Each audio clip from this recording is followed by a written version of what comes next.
And now for a look at stories making headlines around the world, and we start with the political unrest in the Maldives. The government of the island nation declared a 15-day state of emergency on Monday amid the bitter standoff between the president and the Supreme Court. For more on this, we turn to our Ro Aram at the news center. Aram, what has led to such unrest in the country considered a honeymooners' paradise? Well, Semin, the Maldives has been plunged into chaos in recent years amid a crackdown on dissent, with President Abdulla Yameen Abdul Gayoom jailing almost all of his political opposition since he came to power in 2013.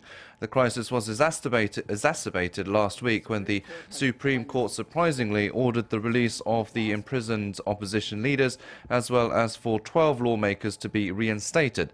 That would restore an opposition majority in Parliament and potentially create a platform for impeachment.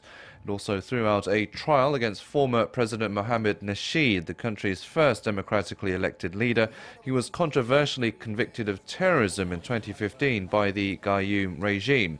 Opposition supporters have staged street protests lobbying the government to obey the court order, but an infuriated Gayoom eventually declared the state of emergency. The move gives him sweeping powers to make arrests, search and seize properties, and restrict freedom of assembly.